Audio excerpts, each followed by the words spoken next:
యుద్ధంలో గెలవడం అంటే శత్రువుని చంపడం కాదు, శత్రువును ఓడించడం. ఓడించడమే యుద్ధం లక్ష్యం. ఇప్పుడు పాకిస్తాన్ విషయంలోనూ ఇండియా ఇదే ఫాలో అవుతున్నట్లు కనిపిస్తుంది. ప్రతీకారం అంటే విధ్వంసం మాత్రమే కాదు, కోలుకోలేని దెబ్బ కొట్టడం. భారత్ కొడుతున్న ఒక్కో దెబ్బకు పాక్కు ఇంచులో షేక్ అవుతుంది. పహల్గామ్ ఉగ్రదాడికి ప్రతీకారంగా భారత్ సర్కార్ తీసుకుంటున్న చర్యలకు పాకిస్తాన్కు మతిపోతుంది. ఇండియా మొదలుపెట్టిన ట్రేడ్ వార్తో ఏం చేయాలో దిక్కుతోచని స్థితిలోకి వెళ్ళిపోయింది ఆ దేశం. ఈ వాణిజ్య యుద్ధం పాక్పై ఎలాంటి ఎఫెక్ట్ చూపనుంది? షాక్ మీద షాక్తో షేక్ అవుతోన్న పాక్. ఉగ్రదాడికి ప్రతీకారంగా భారత్ కఠిన చర్యలు.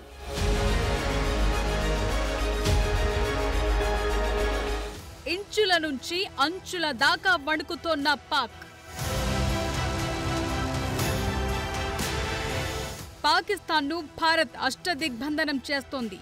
దాయాది దేశాన్ని ఆర్థికంగా దెబ్బకొట్టేందుకు వ్యూహాత్మకంగా ముందుకెళుతోంది. ఈ క్రమంలోనే పాక్ను మరో చావు దెబ్బకొట్టింది ఇండియా. పాక్ నుంచి వచ్చే అన్ని రకాల దిగుమతులపై నిషేధం విధించింది. తదుపరి ఉత్తర్వులు వచ్చే వరకు ఈ నిషేధం అమల్లో ఉంటుందని కేంద్ర వాణిజ్య మంత్రిత్వ శాఖ ఉత్తర్వులు జారీ చేసింది. దీని ప్రకారం పాకిస్తాన్ నుంచి భారత్ ఎలాంటి వస్తువులను దిగుమతి చేసుకోలేదు. అలాగే పాకిస్తాన్ కి కూడా అన్ని రకాల ఎగుమతుల్ని పూర్తిగా నిలిపివేసింది. ప్రత్యక్ష ఎగుమతులు, దిగుమతులతో పాటు పరోక్ష దిగుమతుల్ని కూడా రద్దు చేసింది.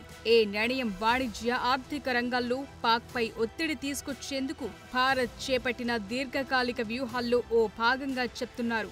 ఇప్పటికే సింధు జలాల ఒప్పందాన్ని నిలిపేయటం, అట్టారీ వాఘా సరిహద్దుని మూసేయటం, పాకిస్తానీ రాయబార కార్యాలయ సిబ్బందిని తగ్గించడం లాంటి చర్యలు చేపట్టిన భారత్ ఈ వాణిజ్య నిషేధంతో పాక్ ని మరో గట్టి దెబ్బ కొట్టిందనే చెప్పాలి.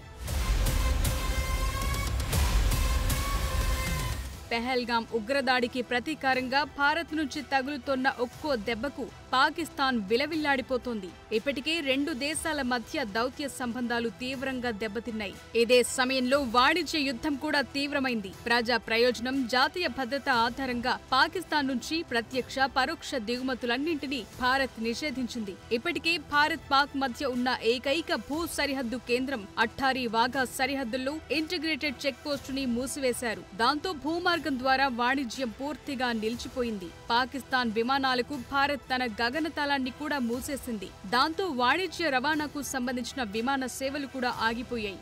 మొత్తంగా పాకిస్తాన్ నుంచి అన్ని రకాల వస్తువుల ఎగుమతులు, దిగుమతుల్ని ప్రత్యక్షంగా, పరోక్షంగా నిషేధించారు. ఇప్పటికే పాకిస్తాన్ ఆర్థిక వ్యవస్థ ఎంతో బలహీనంగా ఉంది. ఇప్పుడు భారత్ ప్రకటించిన వాణిజ్య యుద్ధంతో దాయాది దేశం మరింత ఎఫెక్ట్ కానుంది. తాజా నిషేధంతో ఔషధాలు, రసాయనాలు, పండ్లు, కూరగాయలు, డ్రై ఫ్రూట్స్ లాంటి వస్తువుల కొరత ఏర్పడే అవకాశం ఉంది. గతేడాది పాకిస్తాన్ నుంచి భారత్ కు సుమారు $305 మిలియన్ విలువైన వస్తువులు దిగుమతయ్యాయి. ఆ లెక్కను చూస్తే పాకిస్తాన్ ఇప్పుడు భారీగా నష్టపోయే అవకాశం కనిపిస్తోంది. ఇక భారత వస్తువులు దుబాయ్, సింగపూర్, శ్రీలంక దేశాల ద్వారా పాకిస్తాన్ కి చేరుతున్నాయి. పాకిస్తాన్ కూడా భారత వాణిజ్య ఆంక్షలను అధిగమించేందుకు కొన్ని వస్తువుల్ని దుబాయ్, సింగపూర్, కొలంబో ఓడరేవుల ద్వారా పంపుతోంది. ఇలా పరోక్షంగా జరిగే వాణిజ్యం విలువ సుమారు $10 బిలియన్ ఉంది. ఈ నిషేధంతో ఈ తరహా వాణిజ్యం కూడా ఆగిపోనుంది. ఈ చర్యల వల్ల పాకిస్తాన్ లో ద్రవ్యోల్బణం పెరిగే అవకాశాలు కనిపిస్తున్నాయి. ఆహార కొరతతో పాటు ఔషధాల కొరత తీవ్రమవుతుందని అంచనా వేస్తున్నారు. 2023-24 మధ్య అట్టారీ వాఘా సరిహద్దు ద్వారా భారత్ పాక్ మధ్య 3,887 కోట్ల విలువైన వాణిజ్యం జరిగింది. ఈ వాణిజ్య నిషేధంతో పాక్ లో దిగుమతి చేసుకునే వస్తువుల ధరలు పెరగటం, ఎగుమతి అవకాశాలు తగ్గటం లాంటి సమస్యలు తలెత్తుతున్నాయి. భారత్ పాకిస్తాన్ మధ్య వాణిజ్య సంబంధాలు 2019 నుంచే దాదాపుగా స్తంభించాయి. పుల్వామా దాడి తరువాత రెండు దేశాల మధ్య అంతంత మాత్రంగానే వాణిజ్యం కొనసాగుతోంది. అయినప్పటికీ దుబాయ్, సింగపూర్ లాంటి దేశాల ద్వారా ఎన్నాళ్లు అనధికార వాణిజ్యం జరిగింది. ఇప్పుడు ప్రత్యక్షంగా, పరోక్షంగా జరిగే ఎగుమతులు, దిగుమతులపై భారత్ నిషేధం విధించింది. భారత్ తీసుకున్న ఈ వ్యూహాత్మక చర్యలు పాకిస్తాన్లోని ఉత్పత్తిదారులు, వ్యాపారులపై తీవ్ర ఆర్థిక ప్రభావాన్ని చూపుతాయని విశ్లేషకులు చెప్తున్నారు. మొత్తంగా పెహల్గాం ఉగ్రదాడి రెండు దేశాల మధ్య ఆర్థిక, దౌత్య, వాణిజ్య సంబంధాలను తీవ్రంగా దెబ్బతీసింది. సరిహద్దులు మూసేయటం, సింధు జలాల ఒప్పందం రద్దు, పాక్ వస్తువుల దిగుమతిపై నిషేధం విధించడం లాంటి చర్యలు పాకిస్తాన్ ఆర్థిక వ్యవస్థపై ఎక్కువ ప్రభావం చూపనున్నాయి.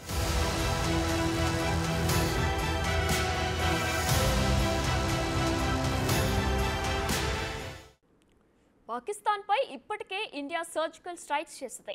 ఎయిర్ స్ట్రైక్స్తో హడలెత్తించింది. సరిహద్దు దాటి వందల మంది ముష్కర్లను ముట్టబెట్టింది. ఇప్పుడు కూడా మన త్రివిధ దళాలు రివెంజ్ గట్టిగానే ప్లాన్ చేస్తున్నాయి. ఎప్పుడైనా ఏమైనా జరగొచ్చనే పరిస్థితులు కనిపిస్తున్నాయి. అయితే ఇంతలోనే పాకిస్తాన్పై ట్రేడ్ స్ట్రైక్ మొదలుపెట్టింది భారత్. పహల్గాం దాడికి ప్రతీకారంగా దయాది దేశం ఆర్థిక మూలాలపై కోలుకోలేని దెబ్బ కొడుతుంది.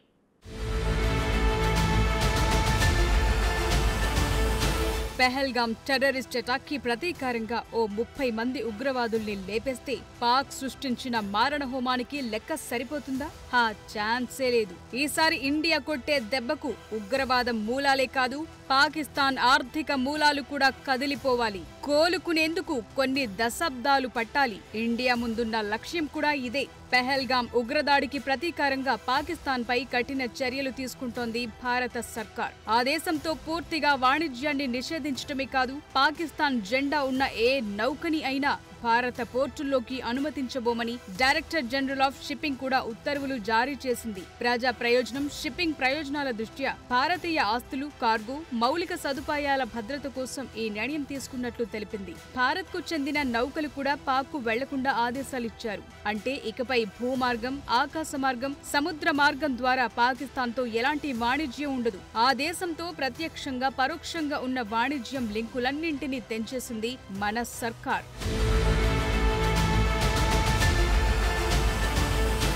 పాకిస్తాన్ ఆర్థిక వ్యవస్థ ఇప్పటికే బలహీనంగా ఉంది. మనతో పోలిస్తే పాక్ ఎకానమీ చాలా వెనుకబడింది. ఈ ఏడాది భారత జీడీపీ $4.2 ట్రిలియన్ ఉంటే పాకిస్తాన్ జీడీపీ కేవలం $349 బిలియన్ అంచనా వేశారు. ఇప్పటికీ ఆర్థిక సంక్షోభంలో కొట్టుమిట్టాడుతోన్న పాకిస్తాన్ కు భారత్ తీసుకుంటున్న చర్యలు మరింత ఒత్తిడి పెంచుతున్నాయి. ఇదిలా ఉంటే విదేశీ నిధులను పాకిస్తాన్ ప్రభుత్వం ఉగ్ర కార్యకలాపాలు, సీమంతర ఉగ్రవాదం, ఇతర చీకటి పనులకు కేటాయిస్తోందని నిరూపించడం ద్వారా ఆ దేశానికి విదేశీ ఆర్థిక సాయం నిలిచిపోయేలా చేసే దిశగాను భారత్ అడుగులు వేస్తోంది. ఇందుకోసం ఫినాన్షియల్ యాక్షన్ టాస్క్ ఫోర్స్ పై భారత్ తీవ్ర స్థాయిలో ఒత్తిడి చేయనుంది. ఆ టాస్క్ ఫోర్స్ కు చెందిన గ్రే జాబితాలోకి చేరితే పాక్ కు అంతర్జాతీయ సాయం, నిధుల మంజూరు, విదేశాల ఆర్థిక మద్దతు, విదేశీ పెట్టుబడుల రాక కష్టమవుతుంది. దీనికి తోడు ఇప్పటికే అంతర్జాతీయ ద్రవ్యనిధి సంస్థ ద్వారా పాకిస్తాన్ కు రాబోయే 59,000 కోట్ల విలువైన నిధులను అడ్డుకుని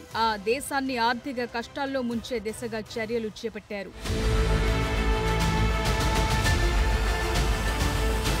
విదేశాల నుంచి ఆర్థిక సాయం రూపంలో అందుతోన్న నిధులను దేశాభివృద్ధి కోసం కేటాయించకుండా అందులో కొంత మొత్తాన్ని ఉగ్ర కార్యకలాపాలకు వెచ్చించినట్లు పాకిస్తాన్ పై గతంలో ఆరోపణలొచ్చాయి. అవి నిజమని తేలటంతో పాక్ ను 2018లో FATE గ్రే లిస్టులో పెట్టింది. దాంతో విదేశీ సాయం అందక పాక్ తీవ్ర ఆర్థిక ఒడిదుడుకులను ఎదుర్కొంది. మళ్లీ 2022లో గ్రే లిస్టు నుంచి పాక్ కు విముక్తి లభించింది. ఇప్పుడు కూడా మళ్లీ పాకిస్తాన్ ని గ్రే లిస్టులోకి చేర్చేలా FATF పై భారత ప్రభుత్వం ఒత్తిడి పెంచింది. ఇందులోని 40 దేశాల్లో భారత్ తన మిత్ర దేశాల ద్వారా ఈ పని ముగించేందుకు ప్లాన్ చేసింది. ఈ మేరకు ఇంకొన్ని రోజుల్లోనే మద్దతు కూడగట్టేందుకు ఆయా దేశాలతో భారత్ సంప్రదింపులు మొదలుపెట్టినట్లు చెప్తున్నారు.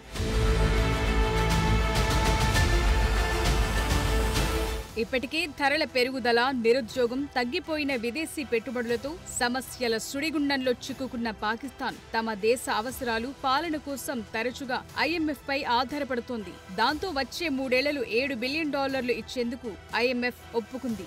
ఈ నిధులొస్తే పాక్ వాటిని ఉగ్ర కార్యకలాపాలకు దుర్వినియోగం చేయనుందని ఆందోళనను వ్యక్తం చేయనుంది. భారత్ వాదన నెగ్గితే ఆ నిధులు ఆగిపోవటమో, తగ్గిపోవటమో జరగొచ్చు. అంతేకాదు పాక్కు నిధుల మంజూరుపై మరోసారి ఆలోచించుకోవాలని అంతర్జాతీయ సంస్థలు, సంఘాలను సైతం భారత్ కోరబోతోంది.